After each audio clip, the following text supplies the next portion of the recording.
omuvubuka ono nkakasanga si mupya ku maaso go olw'emirundi emingi gyazzenga alabikira ku ntimbi za TV nga kw'otadde n'okubonyesebwa nga ku mikutu emigatta abantu guli gutyo olw'okuba nti yeenyigira nnyo mu kwekalakaasa okw'okutunda ng'omwoyo ng'enkoko emira ensanafu. Amannya ge Yendya Sima Nelson awangaalira mu bitundu by'empereerwe naye bw'omwekenneenye nnyo ebibuuzo byebuuza bw'obyeddamu nti ddala wajjajja omutima gw'eggwanga bwe guti. Amanya Yendya Sima Nelson bangi gwe bamanyi nga Nelson wa Uganda mpangaalira mu kitundu ky'empereerwe Kiriga Yaza Road. Emboozi nga tennakwajja kkiriza nsooka empiseewo obubaka buno. Ono ye Mwesigye William Munnayuganda akutegeeza gwe wenna ow'obuwala n'ow'obulenzi eyeetaaga okugenda okukola ensimbi mu nsi nga Dubai n'awalala nti mutuukirire ng'oyita ku nnamba ze ziri wansi awo kuba ye ensonga zinaziisiza ddala mu bwangu ng'aziika mujjawe ate nga n'emisaala misava nnyo ddala.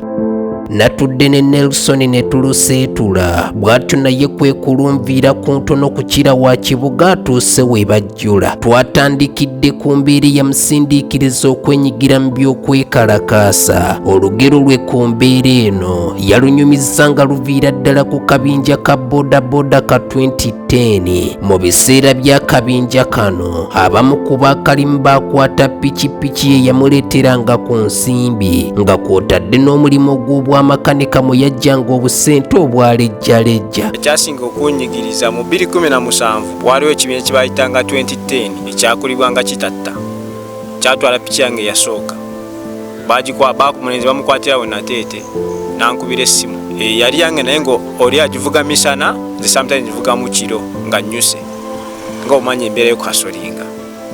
Ne bamukwata omulenzi nankubira essimu nangamba piki ino bagikutte ne mubuuza bandi nangamba bano ba 2010 nengendayo wenatuuka engeri gye nasanga bamuyisizaamu nengeza okwogerezeganya nabo nga tebampa budde bamuyisa bubi nnyo. By then ebiseera baali nga babo bakukwata batandika okukuba babakubaawo mulenzi nemuggyako awo nemutwala mu ddwaliro ne bamujjanjaba ngenda okugoberera ku piki ne ku CPS nga teyatuukawo. Yagezaako okuwondera pikipiki ye wabula n'alemererwa bwe yakitegeera nti ate yandimuzaalira ebitukula makayi byazaalira ku nsiko. Gwe musajja gwe nasembye okubuuza yaŋŋamba piki wogigendako ennyo n'obulamu ogenda bufiirwa. Piki nenjosonyiwa nenkubako amaaso ku CPS ku kye zaalimu nga sigiraba piki nengivaako. Mu bulumi obwate Bobi Wine wajjira mu mwaka gwa 2017 avuganye ku kifo ky'omubaka wa Paalamenti akiikirira Kyaddondo East. Enteekateeka za Bobi Wine zeyanjulira abalonzi omwali okulwanirira eddembe ly'obuntu n'obwenkanya bwe byagwa mu matu ga Nelson Koye nti nange bannyimbya Dendubaale era okwegatta ku kisinde ki People Power yayanguwa mangu nnyo. His Excellency Robert Kyagulanyi we yajjira weevu nejja nga ndaba ali ku saidi y'abantu abanyigirizibwa neŋŋamba era nange bulijjo banyigiriza naye nga sina wentandikira. Obulumi bwava ku piki yange kuba yali property yange nentandikira awo netuyiriba netuyingira 2018. Wakati nga Bobi Wine akyatambuza ekisanja ky'omubaka wa Paalamenti ate we bijjira nti wakuvuganya ne ku ntebe y'obukulembeze bw'eggwanga, Nelson na wano yali bulindala okuyiirawo Bobi Wine omubiri. 2019 netuyinga 2 awo n'agamba agenda kwesimbawo obwa pulezidenti neŋŋamba ya basi nenga tuzikatikazaabike of course namuwagira era nalinga mukoneramu nnyo kuba engeri yajjamu ng'olabira nti ali ku muntu ono wa wansi nga gwayagaliza era nange neŋŋamba nti weewaawo kasita nange nkulabyeko n'amaaso gange ozze nange kangoberere nange nentandikiraawo. Ntandikiraawo oyajja ku bubaka bwa Paalamenti awo nalinga nga muwagira naye gwe yajja ku bubaka bwa pulezidenti bwennyini awo nayingirira ddala nentandika okutambuza posters mu village nenyingira ekyenjojo nenyingira Fort nenyingira mu Kyegeegwa netugenda yira ekiboga bayida amawanga gonna district zonna twazitambula. Nelson Pichipichi yalina 2 ng'ogyekiriemu akabinja ka bodaboda ka 2010 gye kamuwambako mu kusooka yasigazaawo emu yokka, nayo yaliko muvubuka gwe yagiwa agikolerako emirimu. Ono yawangaliranga mu kyalo, wabula olw'okuba ebyobufuzi byali bimaze okumutembejja oba mangu nnyo, Pichipichi eno muvubuka yagimuggyako n'agireeta ate naye muyambe. Omulimu omukulu Pichipichi eno gwe yasingira ddala okukola, Nelson kwe yatambuliranga ne munno omulala nga babunyisa ebipande oba ziyite posita ezalaganga Bobi Wine okumulonda ku ntebe y'obukulembeze bw'eggwanga. Nelson yabakagana n'eddimu ly'okutambuzanga posita ezo mu disitulikiti z'eggwanga ez'enjawulo. Epiki gyasooka gye baatwala kuba nalina piki 2 ng'ewaliwo mwagivuga omwana agivuga eri mu kyalo, kati wenayingira mu kampeni nenjijjayo nentandika ogikozesa kuba twatambulanga ku Zugu. Twatambulanga ku piki ogenda mu disitulikiti ezo ezenkugamba. Omulimu gw'okubunyisa zi posita mu disitulikiti ez'enjawulo ate nagwo gwatuuka ne gumufuukira kagumba weegoge, kuba ne Pichipichi kwe baatambuliranga yalugenda nabo bennyini ng'okukwatibwa tebakusiima ttuse. Waliwo olunaku olumu lwali oluzibu ennyo, twava wano nga tugenda, nali ne Chali wange twali 2, twava wano nga weeyo mwana weeyo mu kyalo naye wakuba nande sagadde mwatula amannya ku mbeera gyalimu.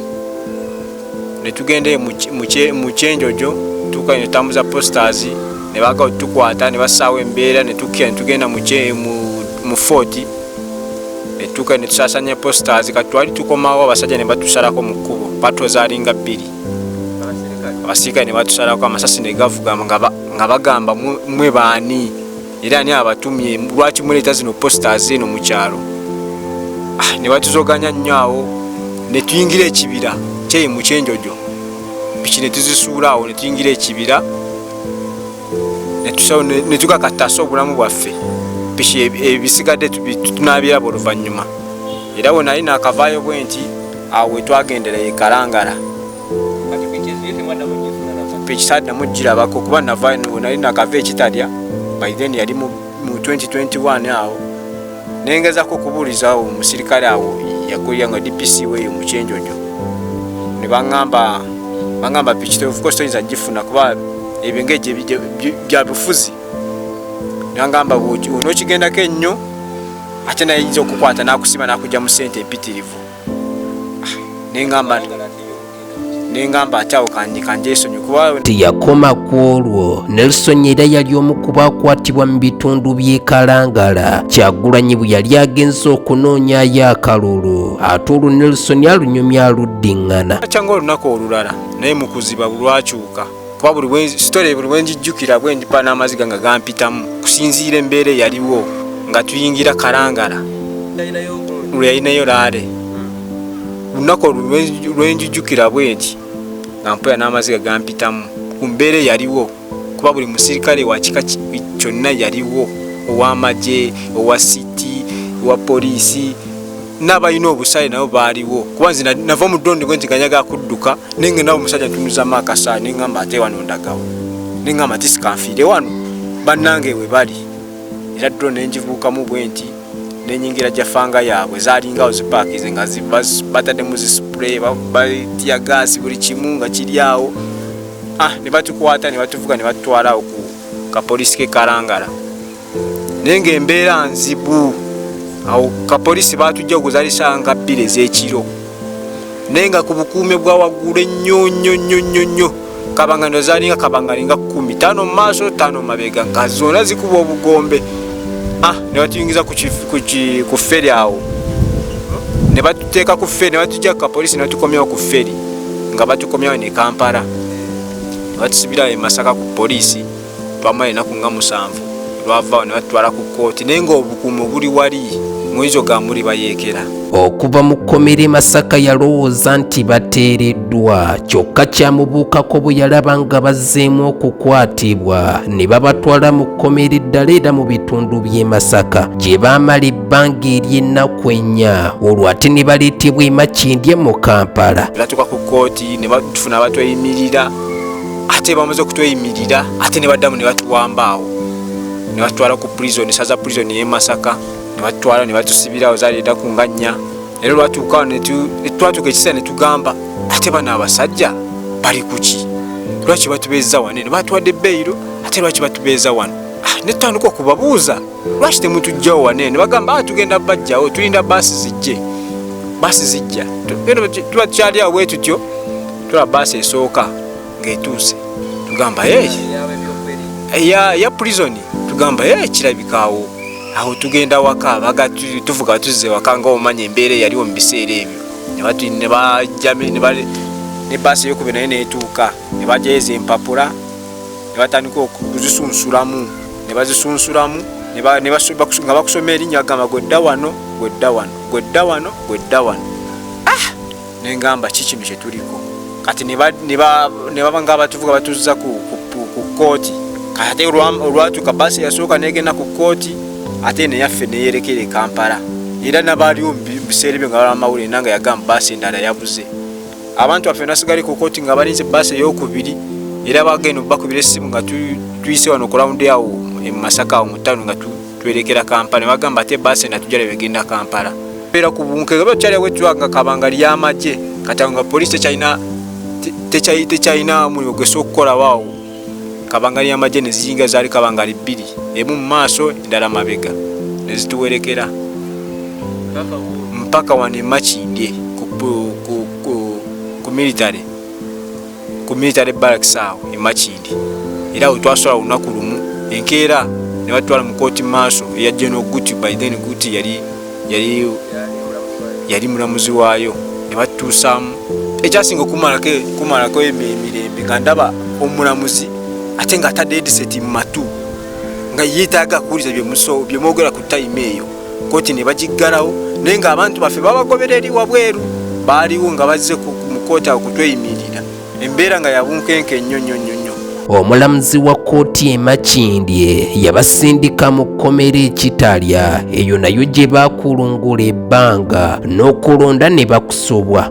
Awo twatuuka ekitalya embeera yali nzibu nnyo naye nga omanya abantu twalinamu abantu abakulu abatusingako ku myaka ne batandika otutugumya mwali Nubiyaniri Edi Mutwe n'Akireewo ne batandika otubagamba mugume kijja kuggwa nga tumanyi nti tugenda kudda wabwe tukole ki tugende tulonde ne batweta mu kooti omulundi ogwasooka ne batuzzaayo naye ngamba ki kino kye tuliko kati awo ng'omutima ogw'okulonda nga tuguvuddeko ne batusa omwezi ogwo mwezi ne guggwako January naggwako ne tugenda mu February naye naggwako twatuyinga mu March awo ne batukomyawo mu kooti naye nga buli batukomyawo embeera eba ya bunkenke eba ya bunkenke mujjukira wali mukeera 11 manga mugenda mu kooti military nga abamagye nga batuusawo nejja fangazaabo ne muzirinnya ne mugenda kati awo nga tuvuddeyo era awo twatuuka awo ku kooti maaso ne batusoma amaanyi ne basooka ne battako abantu twali abantu 12 ne batuta batuwa beyiro ne tuvaayo naye nga tugende tukene wabwera ate nga n'obunkenke nawo nga bukyaliwo. Kooti yatuuse ekiseera n'ebakkiriza okweyimirirwa era ne bafuluma wabula oluvannyuma lw'okuteebwa yasiŋŋaana okusoomoozebwa okw'amaanyi kuba ne bye yali yaleka ebweru nabyo yasanga byayonooneka dda. Awo ekyaddirira kwali kupanga bipya okuddamu okutereeza obulamu kyokka nga ne maama we mu biseera nga Nelson ali mu kkomera yeeraliikirira nnyo eri mutabani we ne kituuka n'okumuleetera endwadde ez'enjawulo. Soma amaanyi ne basooka ne battako abantu twali abantu 12 ne batuta batuwa beyiro ne tuvaayo naye nga tugende tukene wabweru ate nga n'obunkenke nawo nga bukyaliwo. Gende tuke wabweru sanga ebintu byange byonna nga byaggwawo bye nali nsigazizaawo nga sikyalinawo ensula. Gende tuka nga ne maama wange yafuna ebirwadde byesitamanyi ku lwange ku lw'okutya nga nabo tebakyalya ne hasolinga n'embeera eyaliwo awo. Kati awo naye naakavaayo bwe nti ne mbakubirako essimu ne baŋŋamba nno maama wali ku kitanda ne mbagamba mumumpeeko era nayogerako naye bwe nti ku ssimu nanga mwana wange kati mponye kookomye wabweru kati mponye era n'atereera enkeera ne bamusibira okuva mu ddwaliro ne mpulaninga okugendayo mumulabako naye ng'embeera yali ekyali nzibu nga n'okutamba okutuukayo olutalo mu kyalo ng'awangalira emukyegegwe eyo egyawangalira ne taata wange bonna bwe bawangalira naye ngenda ne mbalabako naye nga we natuukawo bwe nti yakaaba amaziga mangi nga nze nga simanyi ki kyenyinza omumugamba kumunyonyola ku tayima eyo naye nga naye akimanyi nti efuga bbi eryawano lyerireeta ebyo byonna kubanga twekyawa kuba tutwalibwa ebintu byaffe bitwalibwa nga tubiraba tofuna bwenkanya. Bwe yakomawo mu Kampala ng'avudde mu kyalo okulaba ku bazadde be yakwatagana ne gwe yayise muganda we Sserunkuuma kansala w'e Kawempe ne bafuna ekirowoozo ky'okutondawo ekibiina omwegattira ababeera basimatusa okutulugunyizibwa ab'ebyokwerinda era n'ekibiina ne kituumibwa n'erinnya Torture Survivor Movement Uganda.